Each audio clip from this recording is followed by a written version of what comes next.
Silakan masuk. Silakan diminum dulu, Mbak. Terima kasih, Bu. Ya. Sebelumnya Mbaknya bisa perkenalkan diri dulu, namanya siapa, asalnya dari mana, lalu tujuan Mbak kesini untuk apa? Nama saya Ahda Samila Salsabila. Saya berasal dari Serang. Tujuan saya ke sini ingin berkonsultasi sama Ibu. Kayak berkonsultasi sama saya. Mbaknya sebelumnya tahu saya dari mana? Saya tahu Mbak dari Instagram. Ya, Oke. Instagram saya. Gimana kabarnya Mbak Ahda? Oh ya, sebelumnya Mbak Ahda bisa panggil saya Ruby ya, cukup panggil nama aja. Saya juga sama kok, asal dari Serang. Oke, makasih Mbak Dwi. Kalau saya lagi nggak baik-baik aja nih, Mbak. Ada sedikit yang mengganjal gitu sih. Nah, ada yang sedikit yang mengganjal ya. Lalu tadi sebelum kesini ngapain aja tuh? Jadi sebelum kesini sih pagi-pagi itu saya udah olahraga kayak ini jogging ke situ-situ. Mbak Ahda kesibukannya apa? Sekarang saya sibuk kuliah. Oh, sibuk kuliah. Berarti tadi hari ini juga sibuk kuliah ya? Apakah dengan perasaan yang Mbak Ahda rasain ini mengganggu aktivitas Mbak Ahda atau masih biasa aja?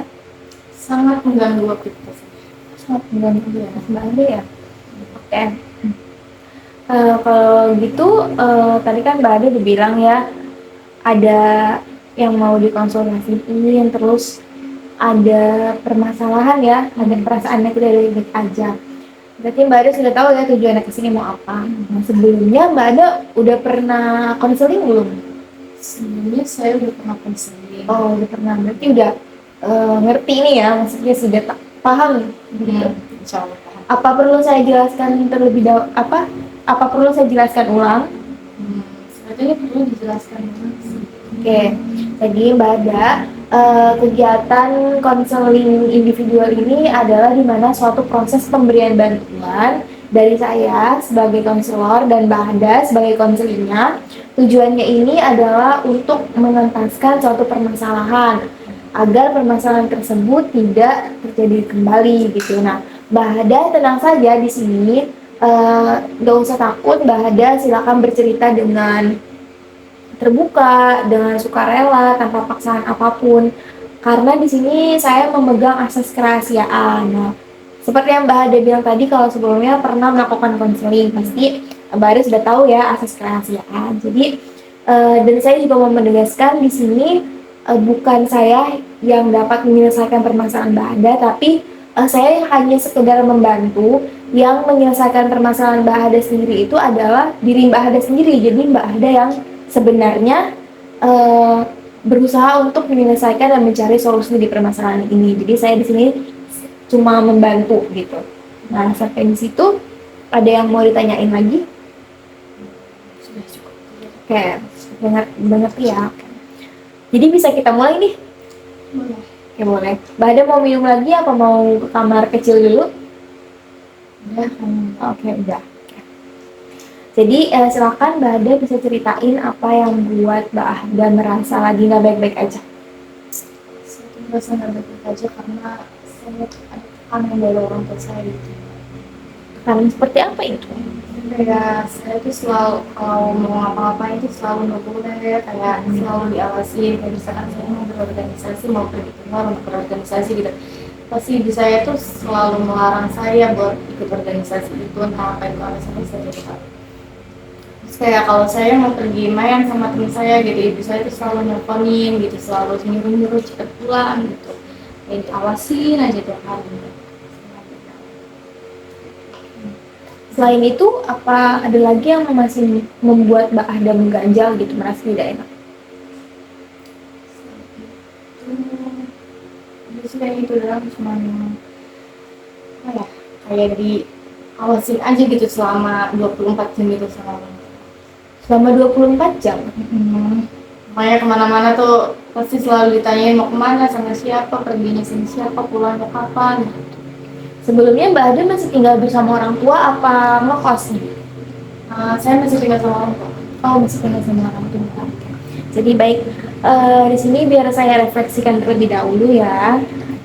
Jadi Mbak Hada merasa bahwa selama ini Mbak Hada terlalu diperhatikan yang berlebihan ya, sehingga membuat Mbak Hada merasa kurang nyaman. Iya. Padahal Mbak Hada masih satu rumah. Iya. Oke. Em, Hal ini tuh terjadi sejak kapan? Sejak saya masuk kuliah. Sejak Mbak Hada masuk kuliah. Menurut Mbak Hada sendiri, apa sih yang membuat orang tua Mbak Hada jadi sedemikian istilahnya anak zaman sekarang tuh strict parent ya? Iya. Ya. Sedemikian strict parent-nya gitu. Menurut Mbak Hada apa? Mungkin itu karena itu ya faktor lingkungan kali ya. Mungkin orang tua saya itu nggak mau kalau saya itu kayak terbawa-bawa sama lingkungan yang datang dari luar gitu. Jadinya mereka kayak perhatian, tapi perhatiannya tuh kayak lebih gitu tuh, maksudnya kayak berlebihan gitu. Jadi kita Tidak merasa leluasa gitu. ya. Jadi yang Mbak Hada inginkan sekarang ini seperti apa? Ya, saya sih pengennya kayak kalau misalkan saya berorganisasi, lagi organisasi nih atau enggak lagi main sama teman gitu tuh, ya udah dibebas-bebasin aja. Kalau misalkan waktunya pulang ya pulang, kalau misalkan lagi sama teman ya udah gak usah ditelepon, gak usah disuruh pulang gitu. Nanti juga kalau pulang mau pulang sendiri, kita juga tahu waktu gitu. Oke. Sebelumnya apakah Mbak Hada pernah membicarakan hal ini kepada kedua orang tua Mbak Hada, kayak ibu, bapak, saya ini merasa tidak nyaman gitu? Belum pernah. Apa Mbak Hada mau coba untuk berkomunikasi terlebih dahulu sama orang tua Mbak Hada? Saya pengen berkomunikasi kayak gitu, tapi takut dimarahin. Oh, takut dimarahin. Oke. Padahal belum dicoba ya? Belum. Oke, Mbak Hada, seperti yang Mbak Hada katakan tadi, bahwasanya Mbak Hada belum pernah nih mencoba untuk mengkomunikasikan hal ini gitu ya, dengan kedua orang tua Mbak Hada karena belum berani. Seperti itu. Iya.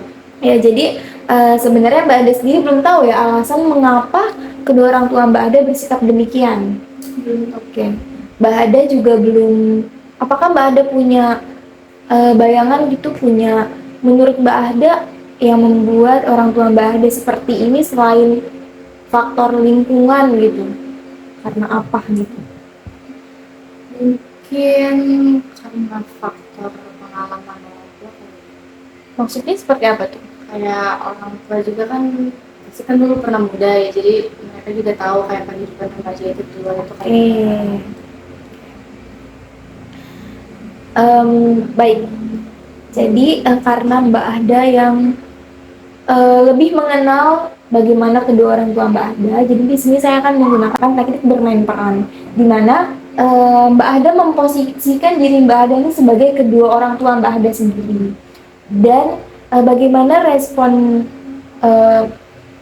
Mbak Hada sebagai orang tua Mbak Hada ini jika anak dari Mbak Hada ini berkata bahwa ia merasa terlalu ditekan atau terlalu dibatasi. Apa yang akan Mbak Hada lakukan, apa yang akan Mbak Hada katakan kepada anak Mbak Hada ini?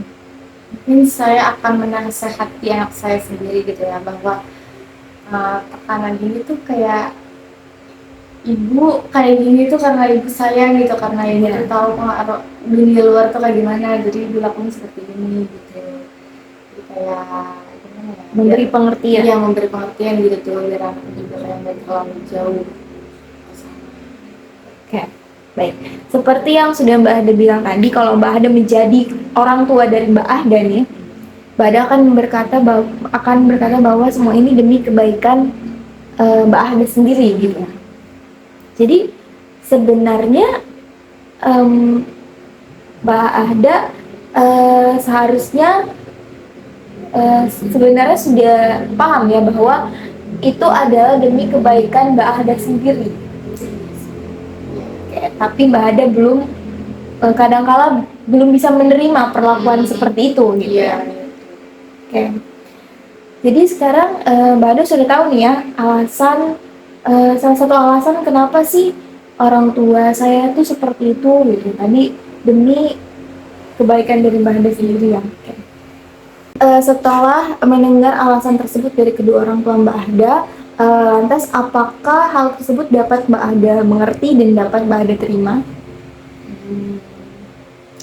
Kalau dipikir-pikir sih alasan tersebut dapat dimengerti dan dapat diterima. Karena apa? Karena mungkin semua itu karena demi kebaikan kita sendiri ya. Karena untuk kebaikan kita sendiri aja, karena semua itu untuk kita sendiri. Oke. Jadi setelah ini apakah Mbak Ahda dapat menyikapi semua perlakuan strict parent yang Mbak Ahda katakan tadi dengan cara menerima itu? Insya Allah. Mbak Ahda, apakah Mbak Ahda akan berusaha untuk mengkomunikasikan dulu nih pada kedua orang tua? Yang saya akan mengkomunikasikan pada orang tua, tapi apapun alasannya itu saya akan coba. Sebenarnya pada sejatinya orang tua itu akan mendengarkan apa yang anak katakan kok Mbak. Jadi Mbak Ada coba dulu aja, pasti orang tua akan mengerti. Sampai di sini apa masih ada yang Mbak Ada ingin ceritakan atau yang masih mengganjal? Sepertinya sudah cukup. Sudah cukup, Pak. Mbak Ada mendengar alasan tersebut, Mbak Ada cukup mengerti ya? Semoga secepatnya Mbak Ada bisa mengkomunikasikan hal ini kepada kedua orang tua Mbak Ada dengan baik-baik tentunya ya. Dan semoga apapun alasan itu dapat Mbak Ada terima dan Mbak Ada terima. Ya. Oke Mbak Ada, semoga Mbak Ada sehat terus ya, biar kita bisa ketemu lagi dan saya bisa tahu progres dari permasalahan Mbak Ada yang kali ini. Kira-kira kapan nih kita mau ketemu lagi? Mungkin seminggu ya. Oke, seminggu di hari yang sama ya, hari Rabu. Oke. Saya tunggu ya Mbak Ada, semoga Mbak Ada sehat selalu. Terima kasih. Terima kasih juga sudah mendengarkan curhatan saya.